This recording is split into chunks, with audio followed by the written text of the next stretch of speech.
Hello viewers, welcome है आपका मेरे यूट्यूब चैनल पर जो कि सफीद एजुकेशन। आज की वीडियो में हम बात करने जा रहे हैं क्लास इंटर की मोस्ट इंपॉर्टेंट टॉपिक को, जो कि हमारे पास बेंजीन। जी हाँ, इससे पहले हमने हाइड्रोकार्बन को डिस्कस किया था, लेकिन हाइड्रोकार्बन के साथ हमने बेंजीन को डिस्कस नहीं किया, क्योंकि अगर हम हाइड्रोकार्बन के साथ बेंजीन को डिस्कस कर रहे थे तो हमारा लेक्चर थोड़ा बड़ा हो रहा था, इसलिए हमने बेंजीन का एक अलग सा वीडियो बना लिया।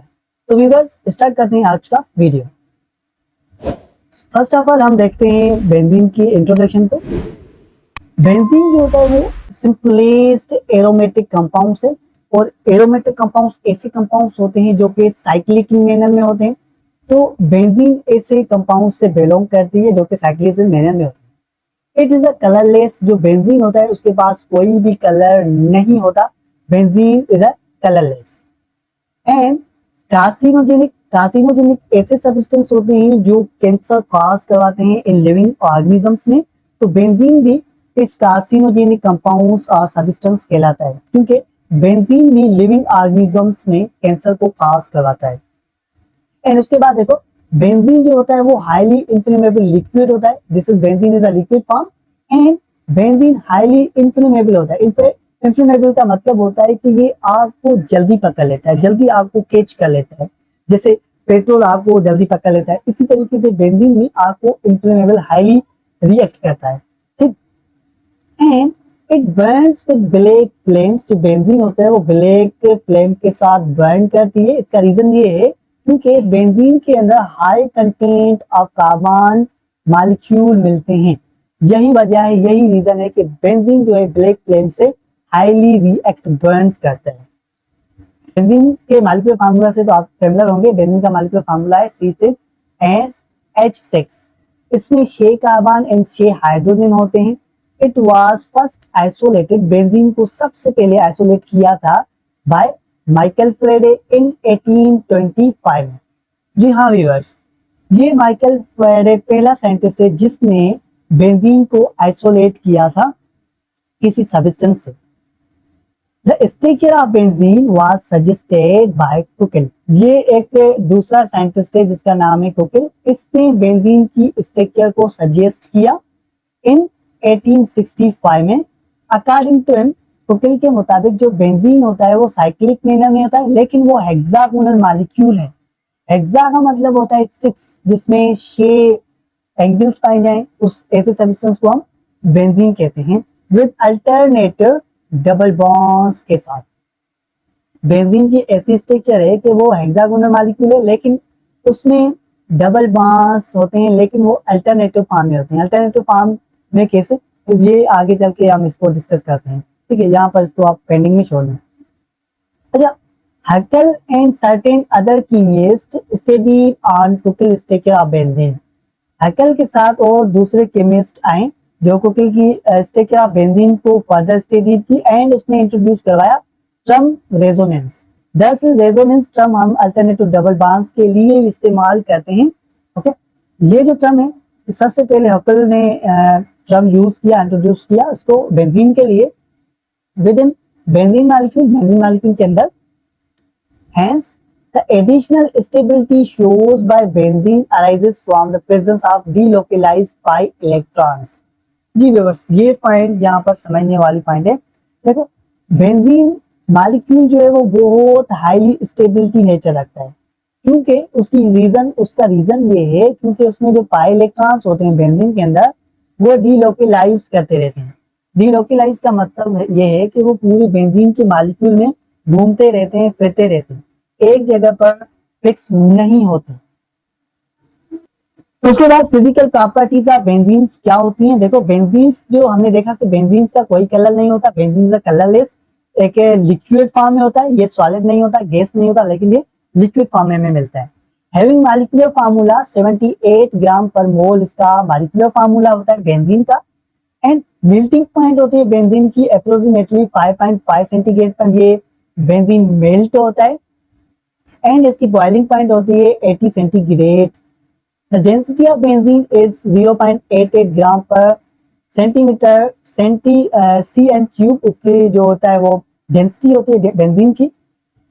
ये वाली पॉइंट जो है वो बहुत इंपॉर्टेंट पॉइंट है एमसीक्यूज के हवाले से। देखो, बेंजीन कभी भी पानी में सोल्ड नहीं होता।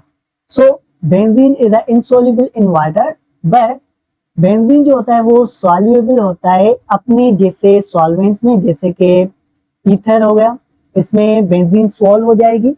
एसीटोन, एसीटोन में बेंजीन सॉल्व हो जाती है, एंड क्लोरोफॉर्म में भी बेंजीन सॉल्व हो जाती है इजीली, लेकिन वो पानी में कभी भी सॉल्व नहीं होती।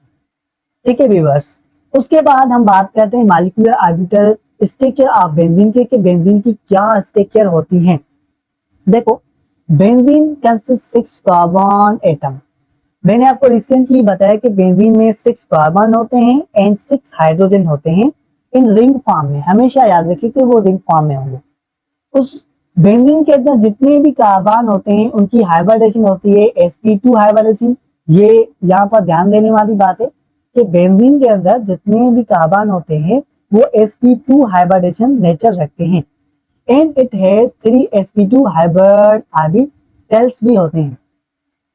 फर्दर देखते हैं, 2 hybrid orbitals each carbon atom are used to make sigma bond. यहाँ पर ध्यान देने वाली बात, कार्बन एटम जो 2 हाइब्रिड ऑर्बिटल्स होते हैं कार्बन में, वो आपस में सिग्मा बॉन्ड बनाते हैं with adjacent carbon atom through sp2 overlapping के साथ। लेकिन देखो आगे मजीद देखते हैं, जब carbon third sp2 hybrid orbitals is involving with the sigma bonding with hydrogen atom through sp2s orbital overlapping के साथ। इसमें कह रहा है कि जब थर्ड sp2 ऑर्बिटल्स होते हैं वो इन्वॉल्व होते हैं हाइड्रोजन के साथ, लेकिन वो sp ओवरलैपिंग करते हैं sp2s ओवरलैपिंग के साथ। इसकी हाइब्रिडेशन होती है sp2s hybridisation. All the sigma bond is benzene are coplanar. इसमें कह रहा है कि जितने भी सिग्मा बॉन्ड बेंजीन में मिलते हैं वो एक ही पॉइंट पर एक ही प्लेन में लाई करते हैं, इसलिए हम इसे कहते हैं कोप्लेनर। एंड है बॉन्ड एंगल, उसके बीच में जो बॉन्ड एंगल होती है वो 120 डिग्री की होती है। In benzene carbon carbon atom and bond length as well as carbon carbon double bond, उसकी अप्रोक्सीमेटली लेंथ होती है 1.39 एंगस्ट्रोम। ये तो हो गई carbon carbon single bond and carbon carbon double bond के बीच में लेंथ। अगर हम बात करें कार्बन एंड हाइड्रोजन की बॉन्ड लेंथ की, तो उसकी बॉन्ड लेंथ होती है 1.09 एंगस्ट्रोम। इसको डिस्कस करने से पहले हम थोड़ा सा इसको देख लेते हैं। Delocalised pi electrons are not confined to specific bond. जो डीलोकलाइज पाई इलेक्ट्रॉन्स करते रहते हैं वो स्पेसिफाई नहीं करते बॉन्ड को इन बेंजीन में, but instead they spread out over larger region of molecule। बेंजीन के पूरे मॉलिक्यूल में वो स्प्रेड आउट करते रहते हैं। delocalized pi electrons are commonly found in molecule with the alternative single bond and double bond like a benzene। इसमें कह रहा है कि जो डिलोकलाइजेशन ऑफ पाई बॉन्ड होती है वो कभी भी एक प्लेट में, एक प्लेन में नहीं मिलेंगे, वो हमेशा हमें alternative single bond and double bond मिलते हैं। जैसे कि हम बेंजीन की अगर बात करें तो बेंजीन में पाई बॉन्ड को ऐसे अल्टरनेटिव बॉन्ड में फाउंड होता करते हैं। 6 carbon atom in benzene possesses 6 non hybrid p orbitals. ठीक है, याद रखने वाली बात कि कार्बन में हमने देखा कि बेंजीन में 6 कार्बन एटम होते हैं, और वो जो 6 कार्बन एटम होते हैं वो 6 non hybrid p orbitals possess करते हैं। They originated perpendicular sigma bond, वो सिग्मा बॉन्ड के एक दूसरे के साथ सिग्मा बॉन्ड में परपेंडिकुलर होते हैं, इट मींस वो 90 डिग्री फॉर्म करते हैं। The sidewise overlapping of these p orbitals give the 6 delocalized pi molecular orbitals। इसमें कह रहा है कि जो ये 6 नॉन p ऑर्बिटल्स होते हैं वो हमें 6 delocalized pi molecular orbitals form करते हैं, जिसमें क्या होता है कि उनमें से हाफ जो होते हैं वो लोकलाइज अबव होते हैं, वो प्लेन के अबव साइड होते हैं, तो उनमें से हाफ जो होते हैं वो प्लेन के बेलो साइड होते हैं, उसके नीचे होते हैं of the sigma bond. And the 6 electrons present in pi molecular orbitals are localized over all the 6 carbon atoms. जितने भी 6 इलेक्ट्रॉन्स प्रेजेंट होते हैं pi molecular orbitals में, वो पूरे कार्बन एटम्स पर डिलोकलाइज्ड करते रहते हैं बेंजीन के मॉलिक्यूल के अंदर। ये जो फिगराइज की गई है ये बेंजीन का मॉलिक्यूल है। बेंजीन को हम इस तरीके से भी ड्रा कर सकते हैं, ये भी बेंजीन की स्ट्रक्चर है और इसको बेंजीन की ये भी बेंजीन की एक स्ट्रक्चर है। लेकिन हम बात कर रहे थे alternative single bond and double bond की बेंजीन में। तो देखो यहाँ पर बेंजीन आपस में डबल बॉन्ड बना रही है, डबल बॉन्ड, इसको उसके बाद सिंगल बॉन्ड, बेंजीन का सिंगल बॉन्ड को छोड़कर फिर से डबल बॉन्ड, फिर सिंगल बॉन्ड, और उसके बाद फिर से डबल बॉन्ड, उसके बाद फिर से सिंगल बॉन्ड। इस मैनर को हम कहते हैं रेजोनेंस, जो टर्म इस्तेमाल किया गया था हक्कल से। ओके, आगे बढ़ते हैं। मॉलिक्यूलर ऑर्बिटल स्ट्रक्चर से हमें इंफॉर्मेशन फॉर्म होती है, वो नीचे 3 बेसिक्स इंफॉर्मेशन फॉर्म होती है। नंबर 1 है कि benzene is a planar hexagonal molecule. Molecular orbital structure से हमें पता चलता है कि जो बेंजीन है वो प्लेनर हेक्सागोनल मॉलिक्यूल है। हेक्सागोनल का मतलब है कि जिसमें 6 एंगल्स पाए जाएं, ठीक है, और वो हमेशा वो क्या हो, आपस में एक दूसरे के प्लेन में हो, स्ट्रेट लाइन में। सेकंड पॉइंट ये है कि the pi electrons of benzene are localized and responsible for the extra stability of molecule। Viewers देखो, बेंजीन में जो पाई इलेक्ट्रॉन्स डीलोकलाइज कर रहा था, उसके नतीजे में उसके ये जो पाई इलेक्ट्रॉन्स डीलोकलाइज कर रहा है वो रेस्पॉन्सिबल बन जाता है बेंजीन की स्टेबिलिटी के लिए। इसकी वजह से बेंजीन स्टेबल मॉलिक्यूल बन जाता है। नंबर 3 पॉइंट है, एक्चुअल जो स्ट्रक्चर ऑफ बेंजीन है वो hybrid of 2 resonating structure describe की जाती है कुकिल से, जो कि ये स्ट्रक्चर है कुकिल स्ट्रक्चर, ठीक है। इसमें उसमें क्या कि ये resonance of the hybrid orbital से बेंजीन के अबाउट।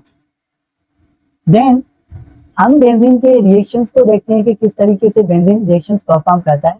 सबसे पहले है एडिशन रिएक्शन। यहाँ पर याद रखें कि कभी भी बेंजीन एडिशन रिएक्शन नहीं देता, लेकिन कुछ कंडीशंस होती हैं जिसमें जो बेंजीन है वो एडिशन रिएक्शंस हमें गिव करता है। देखो, हमने देखा कि बेंजीन जो होता है वो एरोमेटिक कंपाउंड है, साइक्लिक कंपाउंड से बिलोंग करता है। बेंजीन हाईली रेजिस्ट करता है एडिशन रिएक्शन को। वही पॉइंट जो मैंने आपको रिसेंटली बताया कि एडिशन रिएक्शन को बेंजीन हाईली रेजिस्ट करता है। मतलब यह कि एडिशन रिएक्शन नहीं देता बेंजीन। क्यों नहीं देता? क्योंकि पाई इलेक्ट्रॉन्स की वजह से बेंजीन जो है वो स्टेबिलिटी में चला जाता है, इसलिए वो एडिशन रिएक्शंस नहीं देता। हाउएवर कुछ कंडीशन है, स्पेसिफिक कंडीशन है जहां पर एडिशन रिएक्शंस दिया जाता है बेंजीन से। देखो, वो ये है कि the addition of halogen, addition of hydrogen and chlorine की एडिशन में ये ऑब्जर्व किए जाते हैं बेंजीन के अंदर। देखो, सबसे पहले हम बात करते हैं एडिशन ऑफ हाइड्रोजन की। जब बेंजीन अंडरगोज एडिशन रिएक्शन करता है हाइड्रोजन के साथ, तो हमें उससे एक प्रोडक्ट मिलती है साइक्लोहेक्सेन का। व्यूअर्स हमेशा याद रखें, जब भी रिएक्शन हाइड्रोजन के साथ बेंजीन रिएक्ट करता है तो उसमें एक प्रोडक्ट मिलती है साइक्लोहेक्सेन का, और ये कभी कभी एमटीके एमसीक्यूज में आ जाता है। हमेशा वो क्या पूछते हैं कि जब बेंजीन के साथ हाइड्रोजन को ऐड कराते हैं तो हमें कौन सी प्रोडक्ट मिलेगी? हमें उनमें से मिलती है साइक्लोहेक्सेन की product. It is catalytic hydrogenation. Hydrogenation में हम इसे कहते हैं, it means addition of hydrogen with benzene, जो कैरीड आउट किया जाता है in the presence of catalyst nickel की मौजूदगी में, और इसका टेम्परेचर होता है 200 सेंटीग्रेड, और उसका जो एटमॉस्फेयर है वो 30 atm प्रेशर रखा जाता है। इसमें याद रखने वाली पॉइंट ये है कि जब भी बेंजीन हाइड्रोजन के साथ रिएक्ट करता है तो हमें साइक्लोहेक्सेन प्रोडक्ट मिलती है, और उसमें निकल कैटालिस्ट के तौर पर इस्तेमाल किया जाता है। उसका टेम्परेचर 200 सेंटीग्रेड है, और उसका जो एटीएम प्रेशर है वो 30 atm रखा जाता है। देखो, benzene despite having 6 delocalized pi electron in 6p orbitals के अंदर इज लेस सस्पेक्टेबल होती है to the addition reaction as compare to alkenes and as compare to alkynes. देखो, इसमें हमने देखा कि पाई इलेक्ट्रॉन की वजह से जो बेंजीन है वो स्टेबल मॉलिक्यूल बन रहा था, और उसके नतीजे में क्या हो रहा था कि एडिशन रिएक्शन नहीं दे रहा था बेंजीन, लेकिन हाइड्रोजन के साथ एंड क्लोरीन के साथ एडिशन रिएक्शन दे रहा है कुछ कंडीशन पर। उसमें भी क्या है कि वो लेस सस्पेक्टेबल होता है as compare to alkene and alkyne की कंपेयर में, उसकी भेंट में, उसके कंपेयर में। द रीजन चाहे the reason for this that the pi electrons in alkenes and alkynes are more localized. इसका रीजन ये बताया जा रहा है कि जो पाई इलेक्ट्रॉन्स होते हैं अल्कीन एंड अल्काइंस में वो ज्यादा लोकलाइज्ड होते हैं, एक जगह पर फिक्स्ड होते हैं, वो मूवमेंट नहीं करते, ठीक है, बिटवीन कार्बन एटम के टू कार्बन एटम्स के बीच में, making them more easily accessible for an electrophile attack के लिए। मतलब अल्कीन एंड अल्काइंस में पाई इलेक्ट्रॉन्स डिलोकलाइज नहीं करता, तो इसमें क्या हो रहा है कि जो इलेक्ट्रोफिलिक है वो इजीली अटैक करता है अल्कीन एंड अल्काइंस के साथ। ओके, इन कंट्रास्ट दूसरी जानिब the pi electrons in benzene में हमने देखा जो पाई इलेक्ट्रॉन्स है वो हाईली डिलोकलाइज कर रहा है, इसका मतलब कि पूरे कार्बन के एटम के ऊपर वो घूम रहा है, हाई स्पीड के साथ डिलोकलाइज कर रहा है। इसके नतीजे में क्या हो रहा है कि which make it difficult for incoming electrophile to attack on benzene. जब पाई इलेक्ट्रॉन्स हाईली डिलोकलाइज कर रहा है बेंजीन के ऊपर, तो इसमें इलेक्ट्रोफाइल को आने में डिफिकल्टी होती है, वो उस पर अटैक नहीं कर पा रहा होता बेंजीन को, इसलिए बेंजीन क्या है ससेप्टेबल होती है as compare to alkene and alkyne के, as compare to alkene and alkyne के। And as on the benzene ring, वो बेंजीन पर एज बहुत मुश्किल से होता है, so far only the addition reaction of hydrogen देता है, एंड क्लोरीन के साथ एंड हाइड्रोजन के साथ बेंजीन एडिशन रिएक्शन देता है और किसी के साथ नहीं देता, ठीक है। मजीद आगे बढ़ते हैं, देखते हैं हाइड्रेशन ऑफ हेलोजन। हेलोजन की हम अगर बात करें तो हेलोजन ऐसे एलिमेंट होते हैं जो साल्ट को प्रोड्यूस करते हैं, जिसमें इंक्लूड है क्लोरीन, ब्रोमीन एंड आयोडीन, लेकिन हम यहाँ पर बात करेंगे क्लोरीन की। देखो व्यूअर्स, क्लोरीन एंड ब्रोमीन जब हम ऐड करवाते हैं बेंजीन से, वो रिएक्शन परफॉर्म किया जाता है under the presence of sunlight and at high temperature and pressure पर। टेम्परेचर इसका हाई होगा एंड इसका प्रेशर भी क्या होगा, हाई होगा। तो इसमें क्या होगा कि हेक्साक्लोरो साइक्लोहेक्सेन हमें प्रोडक्ट मिलेगी जब क्लोरीन रिएक्ट करता है बेंजीन के साथ। व्यूअर्स, तो इसकी आपको प्रोडक्ट याद होनी चाहिए, अपने माइंड में इसको ज़हन-नशीन कर लें कि जब क्लोरीन बेंजीन के साथ रिएक्ट करता है तो हमें कौन सी प्रोडक्ट मिलती है, हेक्साक्लोरोसाइक्लोहेक्सेन हमें प्रोडक्ट मिलता है, ठीक है। ये हमने दो एडिशन रिएक्शंस देखे बेंजीन के हाइड्रोजन के साथ एंड हेलोजन के साथ। हेलोजन में क्लोरीन एंड ब्रोमीन ऐड होता है बेंजीन के साथ, ठीक है व्यूअर्स। उसके बाद बेंजीन दूसरा रिएक्शन देता है electrophilic substitution reactions of the benzene. General introduction देखते हैं इलेक्ट्रोफिलिक सब्स्टिट्यूशन रिएक्शंस का। देखो, electrophilic substitution reactions are a type of organic reactions. Electrophilic substitution reaction जितने भी होते हैं वो ऑर्गेनिक रिएक्शंस में परफॉर्म किए जाते हैं। इसमें क्या होता है कि इलेक्ट्रोफाइल ट्रीट करता है, रिएक्ट करता है इलेक्ट्रॉन रिच कंपाउंड के साथ एंड रिप्लेस करता है इलेक्ट्रोफाइल इन कंपाउंड्स में। The 6 pi electrons p orbitals of benzene are spread out all over the 6 carbon atoms के ऊपर। ये तो बार बार पॉइंट यहाँ पर रिपीट हो रहा है कि पाई इलेक्ट्रॉन्स पूरे कार्बन के ऊपर ओवरलैप्ड होता है।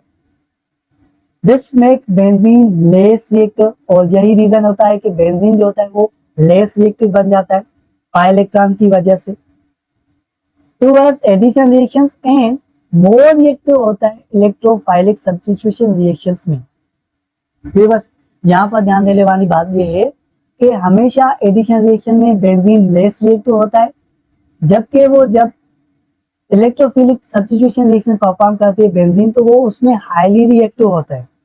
अब ये इलेक्ट्रोफिलिक सब्स्टिट्यूशन क्या होता है, देखो, डू यू नो में इलेक्ट्रोफाइल इज एन इलेक्ट्रॉन। ये एक इलेक्ट्रॉन होते हैं जो पॉजिटिव चार्ज को कैरी करते हैं अपने ऊपर।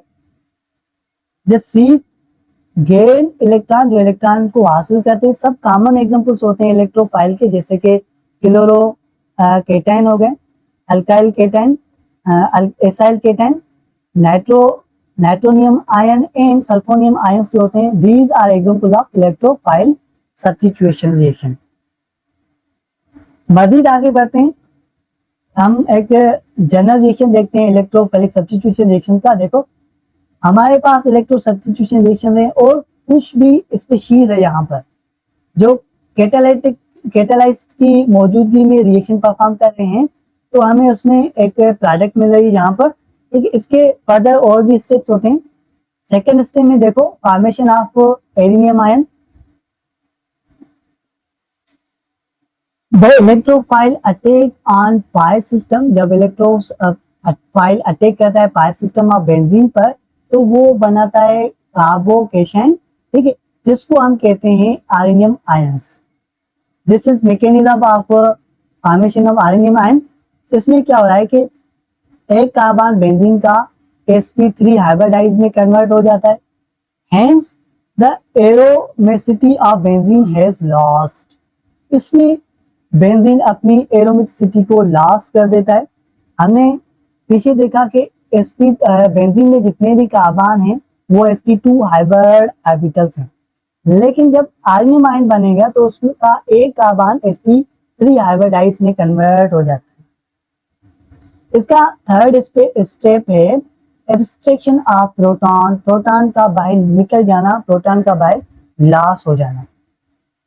देखो the unstable non aromatic arenium ions then loses proton, वो प्रोटॉन को लॉस कर देता है एंड चेंज हो जाता है इनटू दूसरे प्रोडक्ट में।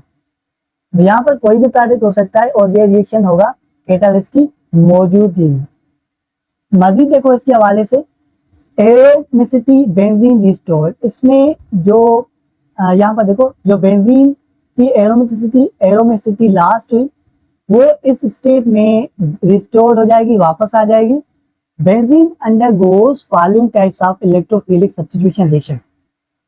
अब नीचे जितने भी रिएक्शंस हम मजीद डिस्कस करेंगे वो इलेक्ट्रोफिलिक सब्स्टिट्यूशन रिएक्शंस कहलाते हैं। सबसे पहले हम बात करते हैं नाइट्रेशन की। इसमें नाइट्रिक एसिड एड होगा बेंजीन में। देखो the reaction of benzene with concentrated nitric acid के साथ रिएक्ट करती है बेंजीन, तो वो प्रोड्यूस करती है नाइट्रोबेंजीन को, दैट्स नोन एज नाइट्रेशन। हम इस प्रोसेस को नाइट्रेशन कहते हैं।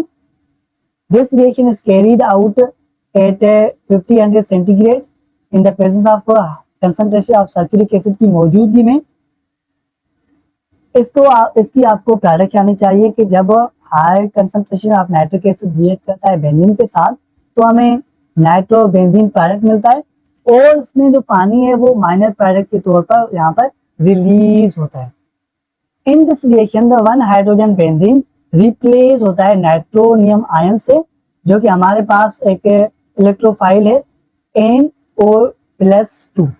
ठीक है व्यूअर्स, वो सिमिलरली टोनिन जो है वो एक बेंजीन का मेंबर है और ये भी अंडरगोस रिएक्शन देता है नाइट्रेशन रिएक्शन। देखो इसमें, लेकिन इसमें एक्सेप्शन ये है कि टोलिन जब नाइट्रेशन के साथ नाइट्रेशन रिएक्शन देती है तो वो नाइट्रोबेंजीन प्रोडक्ट नहीं देगी, but the product is a mixture of ortho and para nitrotoluene. देखो इसका मैकेनिज्म देखते हैं कि concentrated nitric acid react with toluene के साथ जब रिएक्ट करते हैं दो मॉलिक्यूल ऑफ टोलिन के साथ in the presence of hydrosulphuric acid की मौजूदगी में, तो वो हमें 65% ऑर्थो नाइट्रोटोलिन देगा एंड 33% हमें पैरा नाइट्रोटोलिन देता है एंड वाटर यहाँ पर माइनर प्रोडक्ट के तौर पर यहाँ पर रिलीज होता है। This is known as nitration of benzene and also toluene. उसके बाद हमारे पास दूसरा रिएक्शन है सल्फोनेशन का। जब बेंजीन रिएक्ट करती है विद हाइड्रोसल्फ्यूरिक कंसंट्रेटेड सल्फ्यूरिक एसिड के साथ 850 एंड 60 सेंटीग्रेड टेम्परेचर पर, तो वो हमें सल्फोनिक एसिड देगा एज ए प्रोडक्ट। ओके, देखो इसका मैकेनिज्म, जब हाइड्रोसल्फ्यूरिक एसिड रिएक्ट करता है बेंजीन के साथ टेम्परेचर यहाँ पर होगा 50 to 60 सेंटीग्रेड, तो हमें प्रोडक्ट मिलेगी बेंजीन सल्फोनिक एसिड। तो इसमें माइनर प्रोडक्ट बनती है water. This reaction may also be carried out at room temperature if the fuming sulfuric acid is used अगर हम फ्यूमिंग सल्फ्यूरिक एसिड को इस्तेमाल करें तो ये रिएक्शन रूम टेम्परेचर परफॉर्म किया जाता है। रूम टेम्परेचर हमारे पास 25 सेंटीग्रेड होता है और ये रिएक्शन हाइड्रोसल्फ्यूरिक एसिड की मौजूदगी में फ्यूमिंग के साथ रिएक्ट किया जाएगा तो हमें उसमें प्रोडक्ट मिलेगी बेंजीन सल्फोनिक एसिड। इसमें भी हमें मिलेगी बेंजीन सल्फोनिक एसिड, लेकिन इस फ्यूमिंग के साथ जब बेंजीन ने रिएक्ट किया तो हमें यहाँ पर कोई भी water as a minor product नहीं मिलने वाला। सल्फोनेशन ऑफ टोलिन, अब अगर सल्फोनेशन टोलिन के साथ सल्फोनेशन करवाई जाए तो उसमें हमें ortho and para methyl benzene sulphonate हमें प्रोडक्ट के तौर पर यहाँ पर मिलता है। This is also known as sulphonation reaction of benzene. उसके बाद रिएक्शन है हमारे पास हेलोजिनेशन रिएक्शन। हेलोजिनेशन रिएक्शन का मतलब है कि इसमें कोई भी हेलोजिन एलिमेंट ऐड करवाया जाता है बेंजीन के साथ। तो हम यहाँ पर क्या करें कि ब्रोमीन और क्लोरीन ले रहे हैं यहाँ पर at room temperature in the presence of Lewis acid. ये लुइस एसिड होता है, ferric chloride is known as Lewis acid, जो हमें प्रोडक्ट के तौर पर गिव करता है हेलोबेंजीन। 825 सेंटीग्रेड पर जब क्लोरीन रिएक्ट करता है बेंजीन के साथ तो हमें क्लोरोबेंजीन एज अ प्रोडक्ट मिलेगी, लेकिन यहाँ पर माइनर प्रोडक्ट में हाइड्रोक्लोरिक एसिड हमें मिलता है। देखो इसका मैकेनिज्म, जब क्लोरीन इस बेंजीन के साथ ऐड होगा तो यहाँ पर एक हाइड्रोजन जो है वो बाहर निकलेगा। हमारे पास यहाँ पर दो क्लोरीन हो, एक क्लोरीन इस बेंजीन के साथ अटैच हो गई और दूसरी क्लोरीन के साथ इसमें जो हाइड्रोजन बाय लॉस हुआ बेंजीन से वो इस क्लोरीन के साथ ऐड होकर hydrochloric acid as a minor product बनाती है। यहाँ पर टोलिन की बात करें, if toluene is allowed to undergoes halogenation reaction it gives a mixture of ortho and para chlorotoluene. ठीक है, जब क्लोरीन के साथ टोलिन रिएक्ट करवाएंगे 25 सेंटीग्रेड पर तो हमें chloro ortho halotoluene and ortho halo para halotoluene as a product मिल जाएंगे। ओके, फ्रीडर-क्राफ्ट अल्काइलेशन, ये और जो इसके बाद रिएक्शन आएगा ये दोनों एमडीकेट के पास मेडिकल एमसीक्यूज में आ चुके हैं दोनों रिएक्शंस। देखो इसको इसके हवाले से देखते हैं कि बेंजीन हमें रिएक्शन देता है अल्काइल हैलाइड के साथ। जब बेंजीन अल्काइल हैलाइड के साथ रिएक्शन परफॉर्म करे तो ये कहलाता है Friedel Crafts alkylation. In the presence of Lewis acid की मौजूदगी में तो ये प्रोड्यूस करेगा अल्काइल बेंजीन एंड यहाँ पर HCl as a minor product यहाँ पर रिलीज होगा। ये माइनर प्रोडक्ट में क्यों बता रहा हूँ, समटाइम ये एमसीक्यूज में आ जाते हैं कि जब अल्काइल रेडिकल बेंजीन के साथ रिएक्ट करता है तो उसमें माइनर प्रोडक्ट कौन सी बनती है और मेजर प्रोडक्ट कौन सी बनती है। तो मेजर प्रोडक्ट यहाँ पर बनी टोलिन और माइनर प्रोडक्ट यहाँ पर बने hydrochloric acid. The reaction of toluene with alkyl halide gives a mixture of ortho and para and meta product। हमेशा अपने माइंड में ज़हन नशीन कर लें कि जब टोलिन अल्काइल हैलाइड के साथ रिएक्शन करता है तो अर्थो पैरा एंड मेटा प्रोडक्ट हमें यहाँ पर मिलती है। हमें यहाँ पर अर्थोजाइलिन 52% मिलता है और 8% हमें मेटाजाइलिन मिलता है और 40% हमें पैराजाइलिन मिलेगा जब अल्काइल हैलाइड के साथ टोलिन रिएक्ट करता है, ट्रीट करता है। This is known as Friedel Crafts alkylation. उसके बाद हम बात करेंगे फ्रीडर-क्राफ्ट एसाइलेशन का। यहाँ पर हम अल्काइलेशन की बात नहीं करते, यहाँ पर हम एसाइलेशन की बात करेंगे। जब बेंजीन रिएक्ट करता है एसाइल हैलाइड के साथ RCOL in the presence of Lewis acid की मौजूदगी में तो ये कहलाता है फ्रीडर-क्राफ्ट एसाइलेशन। इसका मैकेनिज्म देखें, बेंजीन ने रिएक्ट किया एसाइल क्लोराइड के साथ तो इन the presence of Lewis acid की मौजूदगी में तो एसीटोन फिनोल यहाँ पर मेजर प्रोडक्ट बनी और यहाँ पर hydrochloric acid as a minor product बना। मजीद देखते हैं इस रिएक्शन के हवाले से, the attacking of electrophile in reaction is acylation. ये इलेक्ट्रोफाइल है जो कि इस रिएक्शन पर अटैक कर रहा है, यहाँ पर जो प्रोड्यूस कर रहा है acyl chloride with Lewis acid के साथ। This known as acyl of toluene gives only the para product. अगर एसाइल रिएक्शन टोलिन के साथ परफॉर्म किया जाए तो उसमें प्रोडक्ट मिलती है हमें पैरामिथाइल एसीटोफोन एंड वाटर यहाँ पर रिलीज होता है एज अ माइनर प्रोडक्ट। जबकि जब ये बेंजीन के साथ रिएक्ट करेगा तो हमने देखा कि इसमें हाइड्रोक्लोरिक एसिड रिलीज हो रहा था माइनर प्रोडक्ट के तौर पर। This is known as substitution electrophilic substitution reactions of benzene हमने यहाँ पर डिस्कस कर लिए। उसके बाद हम सब्स्टिट्यूएंट इफेक्ट देखते हैं बेंजीन के। सब्स्टिट्यूएंट का मतलब होता है एक चीज को रिप्लेस करके दूसरी चीज यहाँ पर आ जाए। अच्छा, इसके हवाले से हम बात करते हैं। When electrophilic reagent reacts with benzene, जब बेंजीन के साथ इलेक्ट्रोफिलिक रिएक्ट करते हैं तो वो mono substituent product is obtained, हमें वहां पर मोनो सब्स्टिट्यूएंट प्रोडक्ट ऑब्टेन होती है because all the hydrogen atoms in benzene is equivalent.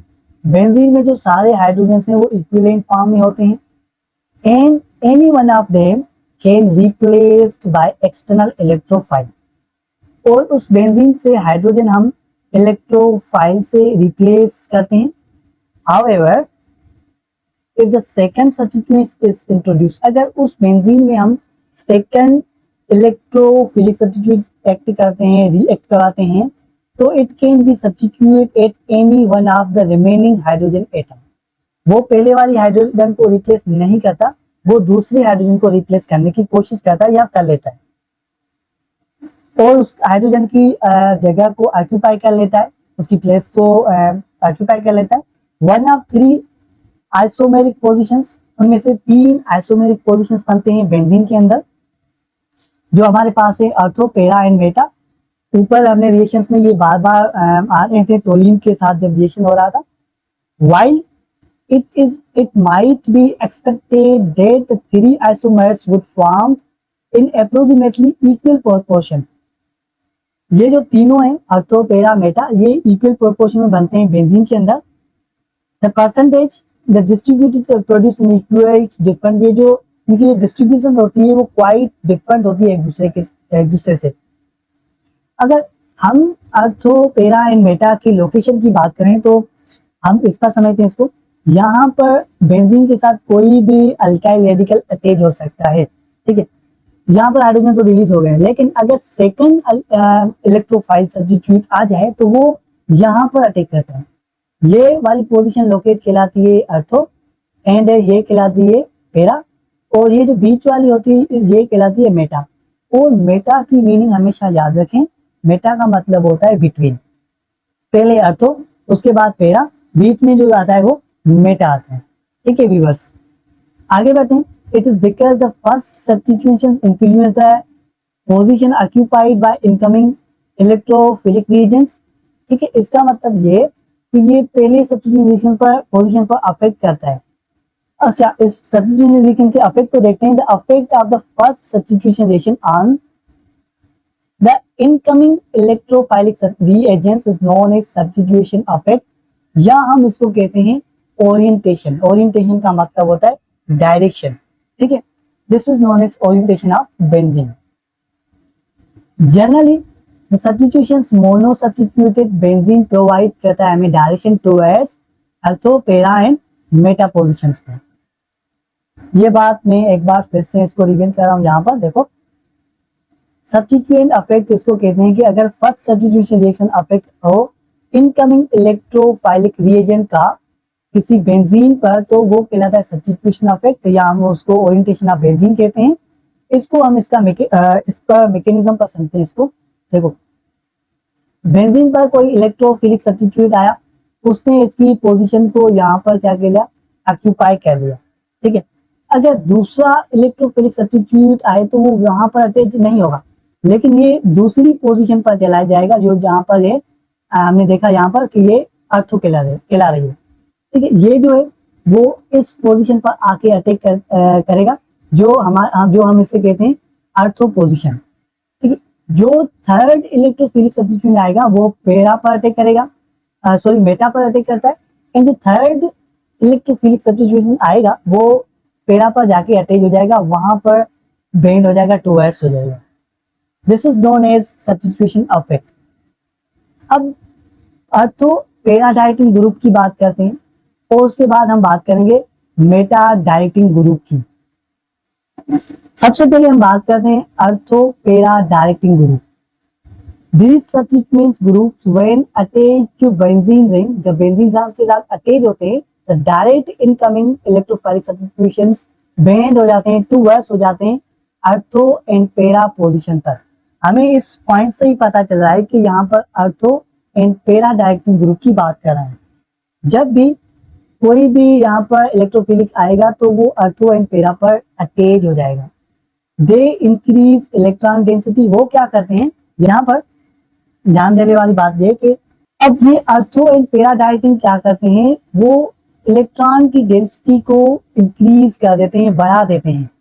देखो, they increase electron density on ortho and para position through resonance effect. Resonance effect की वजह से वो इलेक्ट्रॉन की डेंसिटी को बढ़ा देते हैं अर्थो and para directing. They increase electron density on these positions, in position पर इलेक्ट्रॉन की डेंसिटी हमेशा बढ़ जाती है, इंक्रीज हो जाती है। ये क्या करते हैं, that make more attraction for incoming electrophile attack to it। ये मजीद इलेक्ट्रोफाइल को अपने तरफ अटैक करते हैं, कशिश कराते हैं। फॉर एग्जाम्पल, मिसाल के तौर पे हम बात करते हैं OH हाइड्रोक्सिल ग्रुप की, जो कि फिनोल पर होता है। अर्थो इन पैरा डायरेक्टिंग कहलाता है। When the reacted with chlorine in the presence of ferric chloride, it gives a mixture of ortho and para chlorophenol। देखो इसका मैकेनिज्म, यहाँ पर ये इलेक्ट्रोफाइल के तौर पर काम कर रहा है। ये जब क्लोरीन के साथ रिएक्ट करता है in the presence of ferric chloride की मौजूदगी में, तो वो हमें अर्थो क्लोरोफिनोल देगा। ठीक है, यहाँ पर क्लोरीन अटैच होगी अर्थो पर, एंड पैरा क्लोरोफिनोल देगा, यहाँ पर पैरा पर क्लोरीन अटैच हो जाते हैं। Okay, Vivas. Then we are talking about meta directing group। इसमें क्या हो रहा है कि the presence of these groups in benzene, इसमें इलेक्ट्रॉन की डेंसिटी डिक्रीज हो जाएगी। हमेशा याद रखें कि मेटा डायरेक्टिंग ग्रुप पर इलेक्ट्रॉन डेंसिटी डिक्रीज हो जाती है, एंड हमने देखा कि para ortho and para directing पर इलेक्ट्रॉन की डेंसिटीज बढ़ जाती है। ओके, देखो आगे, and position due to the inductive effect की वजह से here the incoming electrophile attack on meta position पर। इसमें क्या होगा कि जो भी इलेक्ट्रोफाइल अटैक करेगा बेंजीन से, तो वो डायरेक्ट चला जाएगा मेटा पोजीशन पर, क्योंकि वहां पर इलेक्ट्रॉन की जो डेंसिटी है वो डिक्रीज हो रही है। इसका मैकेनिज्म देखते हैं। मिसाल के तौर पर इसको हम एग्जांपल के तौर पर समझते हैं कि कार्बोक्सिलिक एसिड जो पार्ट है बेंजोनोइक एसिड का, ये कहलाता है मेटा डायरेक्टिंग, क्योंकि ये मेटा डायरेक्ट पर जाके अटैच होगा। Just when the benzoic acid treat with nitric acid के साथ ट्रीट करता है, ओके, ये इसका मैकेनिज्म है, वो प्रोड्यूस करता है मेटा प्रोडक्ट। ठीक है, ये जो नाइट्रो है वो मेटा पोजीशन पर आके अटैच हो जाएगा, this is known as benzoic acid. Because तो उसके बाद हम meta directing and ortho para directing को आपस में कंपेयर कर लेते हैं कि इसमें क्या डिफरेंट होता है, कहाँ पर ये एक दूसरे से डिफरेंट होते हैं। देखो, इसमें पैरा डिफरेंट है कि they release electron to aromatic ring and increasing the electron density on ortho para position पर। जब भी बात करें हम अर्थो एंड पैरा डायरेक्टर की, तो आपके माइंड में एक पॉइंट आनी चाहिए कि ये इलेक्ट्रॉन डेंसिटी बेंजीन के अंदर बढ़ा देते हैं, जबकि मेटा डायरेक्टर क्या करते हैं, वो इलेक्ट्रॉन को विथड्रॉ करवाते हैं फ्रॉम बेंजीन रिंग से एंड इलेक्ट्रॉन की डेंसिटी को डिक्रीज कर लेते हैं on ortho and para position पर। ठीक है, ये कहलाते हैं मेटा डायरेक्टिंग। सेकंड, इस दोनों में डिफरेंट ये है कि when they attach para ortho and para director जब अटैच होते हैं बेंजीन रिंग से, they allow the incoming electrophilic reagent को अलाउ करते हैं, अट्रैक्ट करते हैं टुवर्ड्स अर्थो एंड पैरा पोजीशंस की तरफ, जबकि मेटा डायरेक्टर जब when attach with the benzene ring, they invite और attract incoming electrophilic reagent towards meta position. ये अपनी पोजीशन की तरफ इलेक्ट्रोफिलिक रिएजेंट को अट्रैक्ट करता है, इनवाइट करता है। इन दोनों के एग्जांपल की बात करते हैं, तो सबसे पहले एग्जांपल देखो अर्थो पैरा डायरेक्टर की। तो आर जो भी अल्काइल होते हैं वो अर्थो पैरा डायरेक्टर कहलाते हैं। RCO, ROR, chlorine also the अर्थो para director, bromine, methyl and OH जो होते हैं ये कहलाते हैं अर्थो पैरा डायरेक्टर। एंड ये सारे COOR, CHO aldehyde, carboxylic acid, nitro NO2 and COH and SO3H etc ये कहलाते हैं मेटा डायरेक्टर। वे बस यहाँ पर ये पॉइंट्स तो दोनों बहुत इजी हैं, लेकिन इनके जो एग्जाम्पल होते हैं वो समटाइम एमडीकेट में पूछे जाते हैं और वो हमें एग्जामिनेशन के अंदर कंफ्यूज कर देते हैं। तो जितना हो सके अगर इन दोनों में आपको रट्टा लगाना पड़े तो आप रट्टा लगा लें, क्योंकि ये दोनों बहुत इंपॉर्टेंट एमसीक्यूज हैं एमडीकेट के हवाले से। ओके, और ये हमने देख लिया कंपेरेटिव स्टडीज बिटवीन अर्थो पैरा एंड मेटा डायरेक्टर के बीच में हमने डिफरेंस कंपेयर कर ली। लेकिन अब हम देखेंगे कि preparation of poly substituted benzene को किस तरीके से प्रिपेयर किया जाता है। The polysubstitute of benzene is formed by replacing two or more than two hydrogens atom of benzene with the electrophilic reagents. For example इसको हम यहाँ पर समझते हैं इस लाइन को, ठीक है। दिस इज बेंजीन स्ट्रक्चर जो कि रेजोनेंस फॉर्म में होती है। फॉर एग्जाम्पल ये हम रफली बेंजीन की स्ट्रक्चर यहाँ पर बना रहे हैं। इस पर क्या होगा कि जब इस पर कोई इलेक्ट्रोफिलिक रिएजेंट अटैक करेगा बेंजीन के ऊपर तो इसमें टू और मोर देन टू हाइड्रोजन यहाँ पर रिप्लेस होती हैं बेंजीन से, और इस बेंजीन से हमें इस बेंजीन के डेरिवेट्स मिलते हैं, बेंजीन की प्रोडक्ट मिलते हैं, ठीक है। These are also called derivatives of benzene. हम उन्हें बेंजीन के डेरिवेट्स कहते हैं, बेंजीन के मेंबर्स कहते हैं। When synthesising a derivative of benzene, जब बेंजीन के डेरिवेट बनते हैं तो इट्स इंपॉर्टेंट टू कंसीडर, जहां पर समझने वाली बात यह कि electrophile already attached to mono substituted benzene. Electrophile जो होते हैं वो मोनो सब्स्टिट्यूएंट से ऑलरेडी अटैच हो जाते हैं, इट इज मेटा डायरेक्टिंग और पैरा डायरेक्टिंग पर, ठीक है। तो ये कहलाते हैं preparation of poly substituted benzene. और बेंजीन का यहाँ पर पहला हमारे पास डेरिवेट है, मेंबर है, वो ट्राइनाइट्रोटोलिन, ठीक है। उसकी हम यहाँ पर प्रिपरेशन देखेंगे। ट्राइनाइट्रोटोलिन एक्सप्लोसिव ऑर्गेनिक मटेरियल, ये जो है वो एक्सप्लोसिव ऑर्गेनिक मटेरियल है जिसके साथ भी स्ट्राइक करेगा बहुत बड़ा एक धमाका होगा, ठीक है, बहुत बड़ा एक्सप्लोसिव होगी। ड्यूरिंग इस प्रिपरेशन के दौरान बेंजीन से क्या होता है, the benzene is first convert into toluene. पहले बेंजीन क्या होती है, टोलिन में कन्वर्ट होती है, उसके बाद टोलिन कन्वर्ट होती है इस TNT में, देखो। And then the toluene is treated with a hot concentrated nitric acid.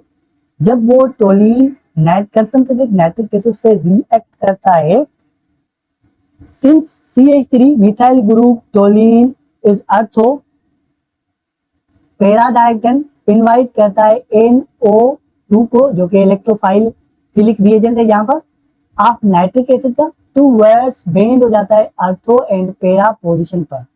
देखो इसका मैकेनिज्म, जब बेंजीन के साथ कोई CH3 methyl alkyl halide react करेगा तो उसमें से टोलिन बनेगा इन the presence of Lewis acid की मौजूदगी में, ठीक है। अब अगर मजीद इसकी अगर हम ट्रीटमेंट करवाएं कंसंट्रेटेड नाइट्रिक एसिड के साथ तो उसमें हमें मिलता है ट्राइनाइट्रोटोलिन, ठीक है, this is known as trinitrotoluene. इसमें ट्राई कहने के इसमें 3 नाइट्रोजन के नाइट्रो मॉलिक्यूल मिलते हैं, ठीक है, दिस इज टोलिन स्ट्रक्चर। और जब बेंजीन रिएक्ट करेगा मिथाइल अल्काइल रेडिकल के साथ, अल्काइल हैलाइड के साथ, तो HCl रिलीज होता है। जब टोलिन रिएक्ट करता है कंसंट्रेटेड नाइट्रिक एसिड के साथ तो इसमें मॉलिक्यूल, पानी के 3 मॉलिक्यूल रिलीज होते हैं। And the preparation of metanitrotoluene. In order to synthesize metanitrotoluene, the first step to transform the benzene, पहला स्टेप बेंजीन में ट्रांसफर होता है into nitrobenzene, ठीक है। Due to the meta directing, the nature of nitro group of nitrobenzene it directs the incoming methyl group को direct करेगा towards meta position पर। देखो इसका भी मैकेनिज्म होता है, इसका मैकेनिज्म देखते हैं। रिएक्ट, जब बेंजीन रिएक्ट करता है नाइट्रिक एसिड के साथ in the presence of hydrosulphuric acid, उसको हम हीट प्रोवाइड करते हैं, तो नाइट्रोबेंजीन हमें प्रोडक्ट मिली। एंड नाइट्रोबेंजीन को जब हम फर्दर ट्रीटमेंट करवाते हैं तो नाइट्रोबेंजीन इन को फर्दर ट्रीटमेंट करवाते हैं मिथाइल अल्काइल के साथ, तो हमें meta nitrotoluene as a product मिलेगी यहाँ पर। एंड यहाँ पर हाइड्रोक्लोरिक एसिड रिलीज होता है एज अ बाय प्रोडक्ट। ठीक है, ये हमने बेंजीन के डेरिवेट्स को प्रिपेयर करने का प्रोसेस देखा कि किस तरीके से बेंजीन के डेरिवेट्स को बनाया जाता है, प्रिपेयर किया जाता है। यहाँ पर एक टेबल बना हुआ है बुक के अंदर कि biofuel as a energy need of Pakistan. Sometime क्या होता है कि जो एमडीकेट वाले होते हैं यहाँ से भी एमसीक्यू उठा लेते हैं, तो एमडीकेट वालों का कोई भरोसा नहीं, तो इसलिए हम इसको भी थोड़ा सा देख लेते हैं, अपने माइंड से निकाल लेते हैं। देखो, rising of energy demand in Pakistan, Pakistan में एनर्जी की बहुत ज्यादा डिमांड हो रही है, जो कि ग्रोइंग इंटरेस्ट बनती जा रही है डोमेस्टिक अपने होम्स में, घरों में, एंड लो कॉस्ट अल्टरनेटिव के फॉर्म पर।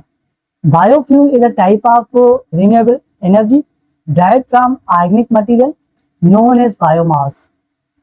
ठीक है, जो बायोफ्यूल होता है एक टाइप होता है रिन्यूएबल एनर्जी का। रिन्यूएबल एनर्जी ऐसी एनर्जी होती है जिसको हम बार बार इस्तेमाल में ला सकते हैं, तो हम उसको कहते हैं रिन्यूएबल एनर्जी। ठीक है, जो कि हमें मिलती है ऑर्गेनिक मटेरियल से, और इसको हम कहते हैं बायोमास। इसके 3 मैन्युफैक्चरर्स होते हैं पाकिस्तान में बायोमास के वजह से। देखो, 3 मेन बायोफ्यूल्स मैन्युफैक्चरिंग इन पाकिस्तान। सबसे पहले biodiesel, second biomass, and third है बायो इथेनॉल। देखो बायोडीजल को देखते हैं। It produce by animals fat, ये एनिमल्स फैट से बनाई जाती है। एंड वेजिटेबल ऑयल्स जो कि प्लांट से हासिल किए जाते हैं बाय स्पेशल केमिकल प्रोसेस से, that's known as biodiesel. Second है बायोमास। बायोमास को दरअसल प्रोड्यूस किया जाता है काऊ के डोंग से। अच्छा, ये काऊ का डोंग आपने सुना होगा, गोबर। ठीक है, काऊ के गोबर से बायोमास को बनाया जाता है। एंड अदर ऑर्गेनिक वेस्ट, जितने भी ऑर्गेनिक वेस्ट होते हैं उनसे भी बायोमास को प्रोड्यूस किया जाता है। लास्ट में bio ethanol, it is produce by fermentation process. इसको फर्मेंटेशन प्रोसेस से बनाया जाता है ऑफ स्टार्च एंड शुगर से। ठीक है, ये कहलाता है बायो इथेनॉल। तो अल्लाह के करम से वाइंड अप हुआ यहाँ पर बेंजीन का लेक्चर। ठीक है, तो मिलते हैं अगले लेक्चर में, तब तक के लिए मुझे इजाजत दें और आप अपना ख्याल रखें। Thank you very much.